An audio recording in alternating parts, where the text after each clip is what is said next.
going to talk about axe kicks, which I'm going to just make the first point is I don't like axe kicks. They can be useful occasionally, generally not, unless you're very flexible, and even then it's a risky technique. I consider it a high-risk technique for a low reward.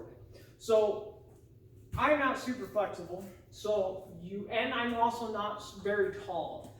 So one way you'll see this, especially with taller, more flexible guys in Taekwondo sparring, you will see an axe kick where they bring that foot straight up, like above their head, and then drop it down on somebody. So imagine I'm more flexible, I bring up that foot, and then kind of hop forward and drop that thing down on somebody. Right? I'm not flexible enough to throw that, but I've sparred with plenty of people who are, and here's the thing, if I can't catch the leg, well then they'll hit me with it, I can block, but they'll hit me. Like if I block it, I can get penalized in certain rule sets for doing that. Because if I don't just like immediately let the leg go, that can be considered a leg catch, which any Taekwondo rule set is not going to allow you to do. So essentially the axe kick works really well in Taekwondo and nothing else really. And that's for point contact, because an axe kick, think of an axe or an axe kick, an axe too, right? Or for any movement, the longer it travels, the more acceleration it has when it makes impact, the harder it hits. So if I'm going to do an axe kick, the most power I'm going to get out of that axe kick is when I bring my foot up super high and then kick super low. So if I bring it up high and bring it down, and I'm landing flat on my foot, that's only so I'm not damaging the floor or my heel. You're going to hit this with your heel, okay? So if you do flat foot, you can, like, again, in a tournament, you can hit flat foot, score a point with it, but that doesn't do any damage. It's not useful in an actual fight. So as far as using axe kicks high, I'm going to say don't do them, okay? Unless you're very flexible and you're only doing Taekwondo, where they can't catch your leg, you don't do it, because then in those rule sets, you don't have to hit hard, and it's relatively safe. Even if you hit the ground, it's not a big deal. And another option would be like the collarbone. I talked about that in a previous video, that I don't actually know how likely that is to break the collarbone. And so essentially, if you land just slightly past the shoulder, you've just given them your leg, and they're going to sweep you every time. All you have to do to defend an axe kick is throw like a high block, and you can just let it rest. And from there, you can step forward, push them off balance. You can pull the leg to do other types of sweeps. You can kick their bottom leg out from underneath them. There's like a bunch of things you can do to take advantage of that situation, and there's not a lot they can do to stop that. Once you throw a kick up high and they catch it high, it is very, very hard to not be put on the ground. If they catch a little bit lower, that's a different story. You can actually defend that. But on high kicks, if they catch it, you're going to hit the ground. So high risk, low reward, don't use an axe kick unless. So here comes the but. There are occasions, let's say an opponent is on the ground and I want to kick them. So most rules in sport fighting does not allow you to do that. So that's one thing.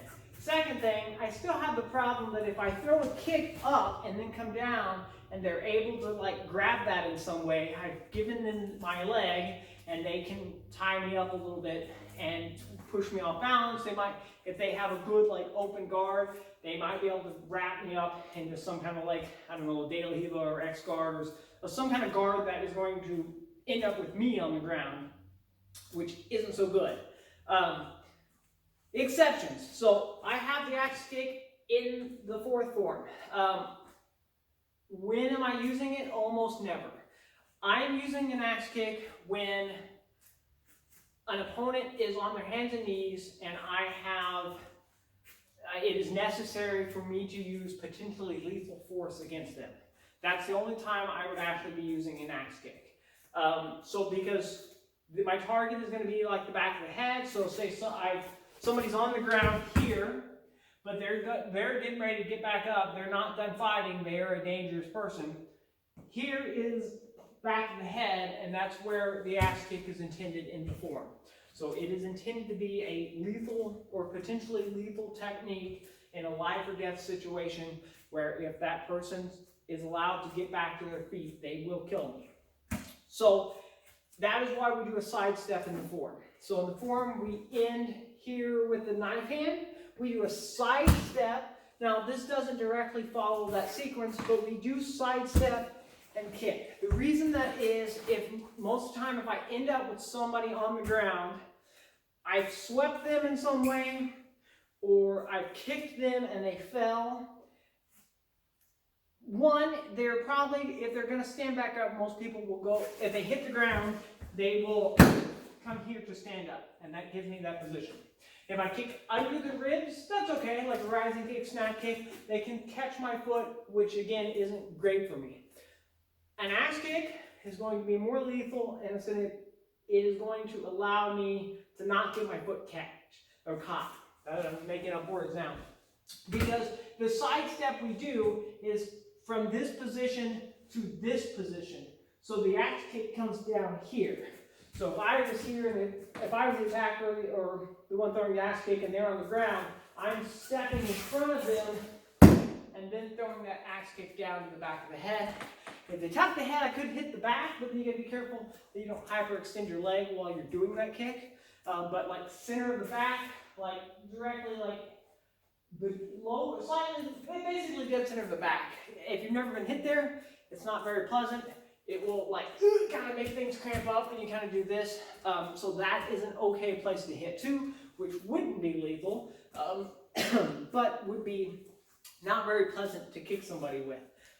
So that is a secondary option for the axe kick. But primarily, if somebody's on the ground, most of the time I'm not going to keep attacking them.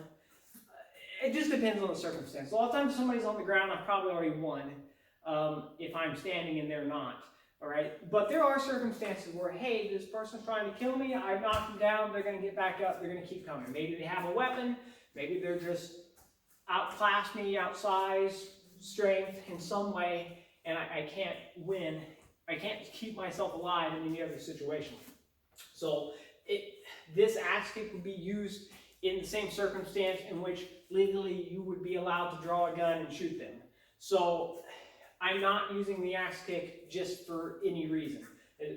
In this scenario, it's very dangerous for the person I'm kicking, and in any other scenario that I would throw an axe kick where I'm trying to hit somebody standing, it's very dangerous for me as the person throwing it, where I'm likely to end up on the ground, and that's not a great place for me to be if they're not down there with me, and then I know jiu-jitsu and I'm okay, but if they have friends, I'm not okay all of a sudden. So the times you should throw an axe kick are almost never. However, I want you to learn it anyways. It's just a tool you have. Hopefully you never need it, but if you need it, you have it. So an axe kick generally is going to be an outside-inside kick or an inside-outside kick. It can be both. When I did the side step, typically I'm stepping in front and then bringing the leg back and throwing that axe kick down. However, I can throw axe kick with an outside-inside kick as well. That one tends to be stronger, I think. In my opinion, the outside in tends to be more powerful. However, the inside out, for the purposes that we're using it for, tends to be better for the proper angle to actually hit. Like I can step and kick versus like an awkward step with this foot or stepping and then doing it. It's way less efficient to throw the outside in the circumstance where the person I'm kicking is on the ground that way. It'll always easier to step with one foot and kick the other. Again, if I'm using this for sport, Taekwondo really only, maybe there's a couple other styles where this would work, where I'm going straight down. Really, if you have distance, you can throw a rising kick and come forward and drop it. But typically you'll throw it with an outside crescent and then do it. Either way it works. Again, you're not going to hit hard.